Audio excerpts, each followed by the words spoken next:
Hello traders, this is Bhuvaneshwaran. இன்னைக்கு இந்த வீடியோவில் எதை பற்றி பார்க்க போகிறோம் அப்படின்னா ப்ரீமியம் கால்குலேஷன்ஸ் பற்றி பார்க்க போகிறோம். இந்த ப்ரீமியம் கால்குலேஷன் வந்து ஏன் இவ்வளவு இம்பார்ட்டன்ட் அப்படின்னு பார்த்தீங்கன்னா ஆப்ஷன்ஸ் ட்ரேடிங்கில் ஒரு ஸ்ட்ரைக் ப்ரைஸை சூஸ் பண்ணுறது எவ்வளோ ஒரு முக்கியமான ஒரு விஷயமோ அதே போல் அந்த ஸ்ட்ரைக் ப்ரைஸோட ப்ரீமியமை கால்குலேட் பண்ணுறதும் ரொம்பவே முக்கியமான ஒரு விஷயம். மார்க்கெட் வந்து மேலே போகும்னு நினச்சி நான் கால் ஆப்ஷனை பை பண்ணுறேன். என்னோட ப்ரெடிக்ஷன் படியே மார்க்கெட் மேலே தான் போய் முடியுது. இருந்தாலும் என்னோட கால் ஆப்ஷன் வந்து ப்ராஃபிட் கொடுக்க மாட்டேது. அதே போல் மார்க்கெட் கீழே வரும்னு நினச்சி நான் புட் ஆப்ஷனை பை பண்ணுறேன். அதே போல் மார்க்கெட் கீழே தான் வந்து முடியுது. இருந்தாலும் என்னோட புட் ஆப்ஷனில் வந்து ப்ராஃபிட் வரல. ஸோ இந்த மாதிரியான உங்களுடைய கேள்விகளுக்கும் குழப்பங்களுக்கும் பார்த்தீங்கன்னா இது வந்து ஒரு சரியான பதிலாக இருக்கும். வீடியோவை ஸ்கிப் பண்ணாமல் பாருங்கள், அப்போ தான் உங்களால் ஃபுல்லாக அண்டர்ஸ்டாண்ட் பண்ண முடியும். ஃபஸ்ட்டு இந்த ப்ரீமியமை எப்படி கால்குலேட் பண்ணலாம் அப்படிங்கிறத பார்க்கலாம். இந்த ப்ரீமியம் பார்த்தீங்கன்னா ரெண்டு வேல்யூ இருக்கும். அதில் ஒன்று வந்து இன்ட்ரின்சிக் வேல்யூ, இன்னொன்று எக்ஸ்ட்ரின்சிக் வேல்யூ. இந்த இன்ட்ரின்சிக் வேல்யூவை எப்படி கால்குலேட் பண்ணுறாங்க அப்படின்னு பார்த்தீங்கன்னா நீங்கள் எடுக்கிற ஸ்ட்ரைக் ப்ரைஸ் வந்து கால் ஆப்ஷனாக இருக்குது அப்படின்னா spot price minus strike price. அதே போல் நீங்கள் எடுக்கிற ஸ்ட்ரைக் ப்ரைஸ் வந்து புட் ஆப்ஷனாக இருக்குது அப்படின்னா strike price minus spot price.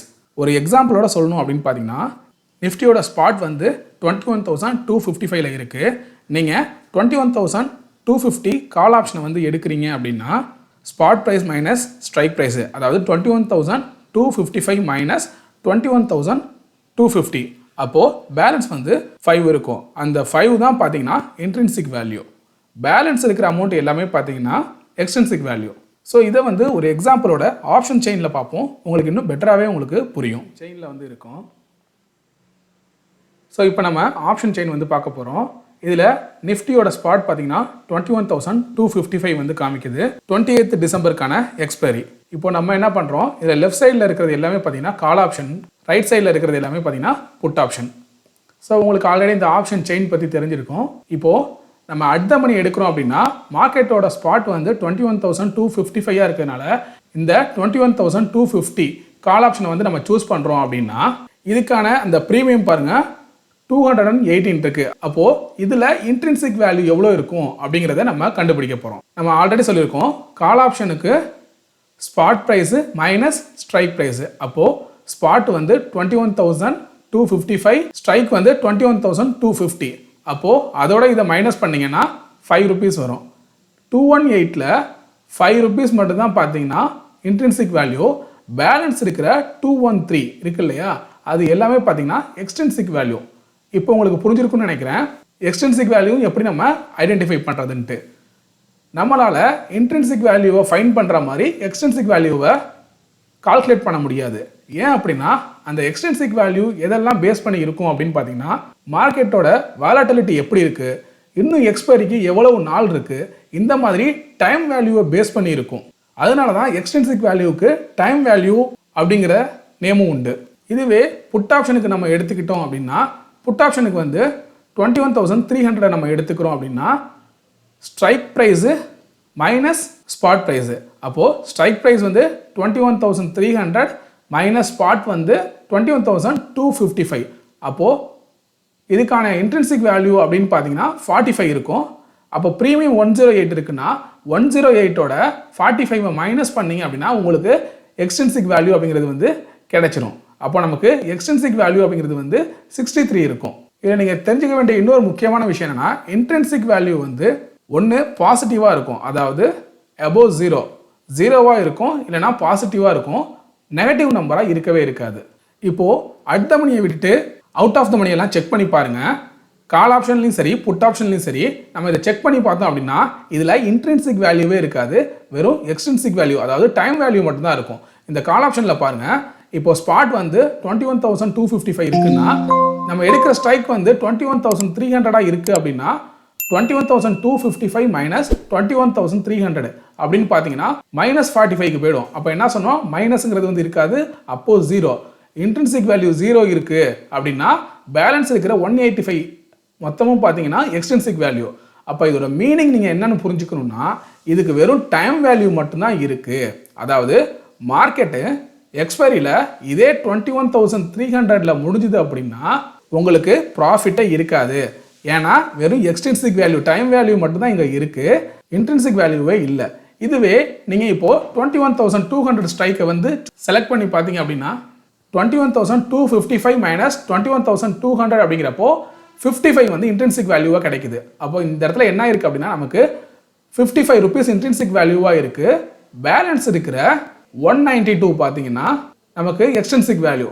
அப்போ என்ன அர்த்தம் அப்படின்னா மார்க்கெட் வந்து எக்ஸ்பைரியில் முடிகிறப்போ இதே 21,200 இந்த ரேஞ்சில் முடிஞ்சுது அப்படின்னா நமக்கு அந்த 55 ருபீஸ் ப்ரீமியம் மட்டும்தான் கிடைக்கும். இந்த 192 இருக்குது பார்த்தீங்களா, இது அப்படியே பார்த்தீங்கன்னா நமக்கு ஜீரோ ஆகிடும். அதாவது எக்ஸ்ட்ரின்சிக் வேல்யூ எல்லாமே முடிஞ்சிடும். ஏன் எக்ஸ்ட்ரின்சிக் வேல்யூ எல்லாமே ஜீரோ ஆகுதுன்னா நம்ம ஆல்ரெடி சொல்லியிருப்போம், இது ஃபுல் அண்ட் ஃபுல் பார்த்தீங்கன்னா டைம் பேஸ் பண்ணி கால்குலேட் பண்ணுறது. அந்த டைம் நமக்கு அந்த எக்ஸ்பைரி முடிஞ்சிருச்சு அப்படின்னா அந்த எக்ஸ்ட்ரின்சிக் வேல்யூ எல்லாமே ஜீரோ ஆகிடும். வெறும் இன்ட்ரின்சிக் மட்டும்தான் நமக்கு மிச்சம் இருக்கும். சரி சார், அப்போ நான் எடுக்கிற ஸ்ட்ரைக் ப்ரைஸுக்கு எப்போ தான் ப்ராஃபிட் வரும், அதாவது பிரேக் ஈவன் எப்போ நடக்கும் அப்படின்னு பார்த்தீங்கன்னா உங்களோட ஸ்ட்ரைக் ப்ரைஸ் இருக்கு இல்லையா, அதோட உங்களோட ப்ரீமியமை ஆட் பண்ணணும். இதை ஆட் பண்ணி அதுக்கு மேலே மார்க்கெட் முடிகிறப்ப தான் உங்களுக்கு ப்ராஃபிட் வரும். சப்போஸ் நீங்கள் 21,300 ஸ்ட்ரைக்கை எடுக்கிறீங்க, கால் ஆப்ஷனை எடுக்கிறீங்க அப்படின்னா எப்போ மார்க்கெட்டு 21,485க்கு மேலே முடியுதோ, அதாவது எண்ட் ஆஃப் த எக்ஸ்பைரி 21,485க்கு மேலே முடியுதோ அப்போ தான் உங்களுக்கு ப்ராஃபிட்டு. அதுதான் உங்களுக்கு பிரேக் ஈவன் பாயிண்ட்டு. இந்த பிரேக் ஈவன் பாயிண்ட்டை ஒவ்வொரு டைமும் நீங்கள் கண்டுபிடிச்சு கால்குலேட் பண்ணணும். இதனால தான் சொன்னேன், இந்த ப்ரீமியம் அப்படிங்கிறது வந்து ரொம்பவே ஒரு முக்கியமான ஒரு ஃபேக்டர். நீங்கள் ஸ்பெகுலேஷன் பண்ணுறப்போ இல்லை ஸ்கேல்பிங் பண்ணுறீங்க அப்படின்னா ஏதோ மார்க்கெட் வந்து ஒரு 5 பாயிண்ட் இல்லை 10 பாயிண்ட் மூவ் ஆனாலே போதும் சில பேர் ப்ராஃபிட்டை புக் பண்ணுவாங்க. ஆனால் ஒரு ஆப்ஷன்ஸ் கான்ட்ராக்டை நீங்கள் ஹோல்டு பண்ணுறீங்க அப்படிங்கிறப்போ மார்க்கெட் வந்து எந்த லெவல் வரைக்கும் போகணும், நம்ம எடுக்கிற ஸ்ட்ரைக் ப்ரைஸுக்கும் நமக்கான ப்ரீமியமுக்கும் மார்க்கெட் வந்து எந்த இடத்துக்கிட்ட போய் முடிஞ்சாதான் நமக்கு ப்ராஃபிட்டு, இந்த மாதிரியான கால்குலேஷன் பண்ணிட்டு தான் நீங்கள் வந்து அந்த ஸ்ட்ரைக் ப்ரைஸை சூஸ் பண்ணணும். எஸ்டர்டே அதாவது 20th டிசம்பர் வந்து யாரெல்லாம் நோட் பண்ணீங்கன்னு தெரியல, அன்னைக்கு வெட்னஸ்டே பேங்க் நிஃப்டியோட எக்ஸ்பைரி மார்க்கெட் வந்து நல்ல ஒரு ஃபால் கொடுத்துச்சு. ஆனால் கால் ஆப்ஷனோட கான்ட்ராக்ட்லாம் பார்த்தீங்கன்னா அதிகமான எக்ஸ்ட்ரின்சிக் வேல்யூ இருக்குது.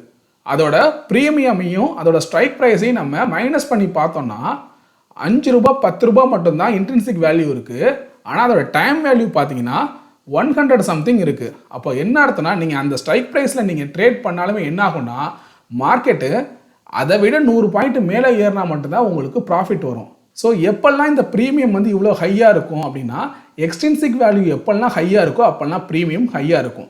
ஏன்னா நமக்கு இன்ட்ரின்சிக் வேல்யூ அப்படிங்கிறது வந்து ஃபிக்ஸ்டு. ஸ்ட்ரைக் ப்ரைஸோட ஸ்பாட் ப்ரைஸை வந்து மைனஸ் பண்ண போகிறோம். அதே போல் புட் ஆப்ஷனுக்கு இது ரிவர்சல், ஸ்பாட்டு மைனஸ் ஸ்ட்ரைக் இந்த மாதிரி பண்ண போகிறோம். இது வந்து ஃபிக்ஸ்டாக தான் இருக்கும். ஆனால் எப்போ இது அதிகமாகும், நமக்கு எக்ஸ்ட்ரின்சிக் வேல்யூ அதிகமாகும் போது தான் ஓவரால் ப்ரீமியம் பார்த்தீங்கன்னா அதிகமாகும்.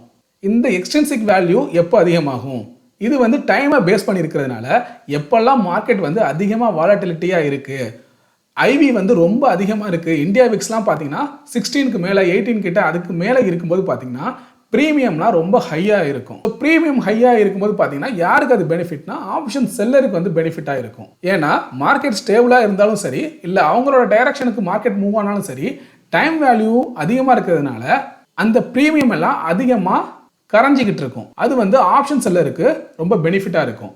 நீங்கள் வந்து ஒரு ஆப்ஷன் பையராக இருக்கீங்க அப்படின்னா உங்களுக்கு இந்த டைம் வேல்யூ எக்ஸ்ட்ரின்சிக் வேல்யூ வந்து உங்களுக்கு ஆப்போசிட்டாக ஒர்க் ஆகும். அதனால் எக்ஸ்ட்ரின்சிக் வேல்யூ அதிகமாக இருக்கிற ஸ்ட்ரைக் ப்ரைஸை நீங்கள் சூஸ் பண்ணவே கூடாது. ஏன்னா நீங்கள் ஆப்ஷன் பையர் தான், உங்களோட டைரக்ஷனில் மார்க்கெட் போக போகுது அப்படின்னு நீங்கள் தெரிஞ்சாலுமே இந்த மாதிரி அவுட் ஆஃப் த மணி இல்லை அட் த மணியில் எடுக்கிறீங்க இல்லை அதிகமான எக்ஸ்ட்ரின்சிக் வேல்யூ இருக்கிற ஸ்ட்ரைக் ப்ரைஸை சூஸ் பண்ணுறீங்க அப்படின்னா எப்போதுமே மார்க்கெட் வந்து மேலே போயிட்டே இருக்காது.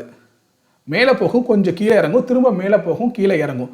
இந்த மாதிரி ஜிக்ஸாக்காக தான் நடந்துக்கிட்டு இருக்கும். அப்படி இருக்கும்போது ப்ரீமியம் சடனாக ரைஸ் ஆகும், உடனே பார்த்தீங்கன்னா கீழே ட்ராப் ஆகிடும். அதனால உங்களோட ஸ்டாப் லாஸ்லாம் ஹிட் ஆகிறதுக்கு வாய்ப்பு இருக்குது. இதில் இன்னொரு சுச்சுவேஷன் என்ன நடக்கலாம் அப்படின்னா நீங்கள் மார்னிங் ஒரு 10 o'clock ஒரு ட்ரேட் எடுக்கிறீங்க, அட் த மணியில் எடுக்கிறீங்க அப்படின்னா 10 to 11 அந்த 1 ஹவரில் மார்க்கெட் வந்து ஒரு 100 பாயிண்ட்டோ இல்லை 200 பாயிண்ட்ஸோ மூவ் ஆகிடுச்சுன்னு வச்சுக்கோங்களேன், உங்களோட ப்ரீமியம் சடனாக ரைஸ் ஆகிறதுக்கு வாய்ப்பு இருக்குது. இதுவே மார்க்கெட்டு 10 to 2 வரைக்கும் பார்த்தீங்கன்னா சைடு வேஸ்லேயே இருந்து 2 PM 3 PM அதுக்கப்புறம் ஒரு 100 பாயிண்ட்ஸ் மூவ் ஆனிச்சு அப்படின்னா அந்த 10 to 2 இருக்குது பார்த்தீங்களா அந்த டைமிங்கு, அதுலேயே உங்களோட ப்ரீமியம் எல்லாமே பார்த்தீங்கன்னா மெல்ட் ஆகிடும். ஏன்னா அந்த டைம் வேல்யூ எல்லாமே மார்க்கெட் சைடு வேஸில் இருக்கிறதுனால அந்த டைம் வேல்யூ எல்லாமே அங்கேயே உங்களுக்கு மெல்ட் ஆகி உங்களோட ப்ரீமியம் வந்து கீழே போயிடும். உங்களோட ஸ்டாப் லாஸ், நீங்கள் ஸ்டாப் லாஸ் போடுறீங்கன்னா ஸ்டாப் லாஸ் ஹிட் ஆகிருக்கும். அப்படி ஸ்டாப் லாஸ் போடலனாலும் உங்களுக்கு மார்க்கெட் நல்லா கீழே வந்துடும். ஸோ அதுக்கு மேலே மார்க்கெட் மூவ் ஆகுது அப்படின்னா உங்களுக்கு ஆல்ரெடி எக்ஸ்ட்ரின்சிக் வேல்யூ எல்லாமே பார்த்தீங்கன்னா கரைஞ்சிருக்கும். ஏன்னா டைம் உங்களுக்கு இல்லை இல்லையா, டைம் உங்களுக்கு பேலன்ஸ் இருந்தால் தானே எக்ஸ்ட்ரின்சிக் வேல்யூவே இருக்கும். நல்லா புரிஞ்சுக்கோங்க, 10லேருந்து 11க்குள்ளே 100 பாயிண்ட் ஏறுனுச்சுன்னா 11 மணிலேருந்து உங்களுக்கு 3 மணி வரைக்கும் நிறைய டைம் இருக்குது. அப்போது எக்ஸ்ட்ரின்சிக் வேல்யூ பேலன்ஸ் நிறையா இருக்கும். அதுவே 10 மணிலேருந்து 2 மணி வரைக்கும் மார்க்கெட் சைட்வேஸ்லேயே போயிட்டு இருந்துச்சுன்னா இன்னும் 1 ஹவர் தான் இருக்குது மார்க்கெட் முடிய. அப்படிங்கிறப்போ டைம் வேல்யூ ரொம்ப கம்மியாக இருக்கிறதுனால extrinsic value full and full பார்த்தீங்கன்னா குறைஞ்சிரும். அதனால தான் நீங்கள் ஆப்ஷன் பையராக இருக்கிறப்போ மார்க்கெட்டோட ட்ரெண்டை ஐடென்டிஃபை பண்ணுறது மட்டுமே முக்கியம் கிடையாது, உங்களோட ப்ரீமியமை நீங்கள் கால்குலேட் பண்ணி பார்க்கணும். நீங்கள் எடுக்க போகிற ஸ்ட்ரைக் ப்ரைஸ் வந்து கரெக்டாக இருக்கா, அந்த ப்ரீமியம் வந்து இந்த டைமிங்க்கு கரெக்டாக இருக்கா அப்படின்னு செக் பண்ணி பார்க்கணும். மோரோவர் வெறும் இன்ட்ரின்சிக் வேல்யூ அதிகமாக இருக்கிற மாதிரியான ப்ரீமியமை நீங்கள் சூஸ் பண்ணுறீங்க, மார்க்கெட்டோட டைரக்ஷனை நீங்கள் ஐடென்டிஃபை பண்ணுறீங்க அப்படிங்கிறப்போ உங்களுக்கு ஒரு நல்ல ரிசல்ட் வரதுக்கான வாய்ப்பு இருக்குது. மார்க்கெட்டோட டைரக்ஷன் ஐடென்டிஃபை பண்ணிட்டீங்க, ஆனால் எக்ஸ்ட்ரின்சிக் வேல்யூ வந்து ரொம்பவே அதிகமாக இருக்குது அப்படின்னா என்னதான் மார்க்கெட் வந்து உங்களோட டைரக்ஷனுக்கு போனாலுமே எக்ஸ்ட்ரின்சிக் வேல்யூ பார்த்தீங்கன்னா கரைஞ்சிக்கிட்டே இருக்கிறதுனால உங்களால் நீங்கள் நினைக்கிற ப்ராஃபிட்டை வந்து பண்ண முடியாது. ஸோ இப்போ உங்களுக்கு புரிஞ்சிருக்குன்னு நினைக்கிறேன். இந்த வீடியோ மூலமா ப்ரீமியமை எப்படி கால்குலேட் பண்ணுறாங்க, இன்ட்ரின்சிக் வேல்யூனா என்ன, எக்ஸ்ட்ரின்சிக் வேல்யூனா என்ன, இன்ட்ரின்சிக் வேல்யூக்கு ஒரு ஃபார்முலா இருக்குது, அதாவது strike price minus spot price, அதே போல் spot price minus strike price, இப்படி ஃபிக்ஸ்டாக ஒரு ஃபார்முலா வச்சு நம்ம இன்ட்ரின்சிக் வேல்யூவை வந்து கால்குலேட் பண்ணிடுறோம். நமக்கு ப்ரீமியம் தெரியுது, இன்ட்ரின்சிக் வேல்யூ தெரியுது அப்படிங்கிறப்போ எக்ஸ்ட்ரின்சிக் வேல்யூ வந்து நம்மளால் ஈஸியாக ஐடென்டிஃபை பண்ண முடியும். ப்ரீமியமோட இன்ட்ரின்சிக் வேல்யூவை மைனஸ் பண்ணிட்டோம் அப்படின்னா நமக்கு எக்ஸ்ட்ரின்சிக் வேல்யூ கிடைச்சிரும். அதாவது எக்ஸ்ட்ரின்சிக் வேல்யூங்கிறது வந்து டைம் வேல்யூ. நீங்கள் ஆப்ஷன் செல்லராக இருந்தீங்க அப்படின்னா உங்களுக்கு இந்த டைம் வேல்யூ வந்து உங்களுக்கு ஃபேவராக இருக்கும். நீங்கள் ஆப்ஷன் பையராக இருந்தீங்க அப்படின்னா இந்த டைம் வேல்யூ உங்களுக்கு அகென்ஸ்டாக இருக்கும். எந்த மாதிரியான ட்ரேடிங் செட்டப்பை வந்து ஃபாலோ பண்ணுறீங்க, எந்த மாதிரியான ஸ்ட்ரைக் ப்ரைஸை வந்து சூஸ் பண்ணுறீங்க, நீங்கள் ஸ்ட்ரைக் ப்ரைஸை சூஸ் பண்ணும்போது இந்த மாதிரி ப்ரீமியமை வந்து கால்குலேட் பண்ணியிருக்கீங்களா இல்லையா, இதெல்லாம் வந்து நம்ம கமெண்ட் செக்ஷனில் சொல்லுங்கள். உங்களுக்கு இந்த வீடியோ பிடிச்சிச்சுன்னா லைக் பண்ணுங்கள், உங்கள் ஃப்ரெண்ட்ஸ்க்கும் ஷேர் பண்ணுங்கள். உங்களுக்கு ஏதாவது சந்தேகங்கள் இருந்தால் கமெண்ட் பண்ணுங்கள், மறக்காமல் சப்ஸ்கிரைப் பண்ணுங்கள். தேங்க்யூ.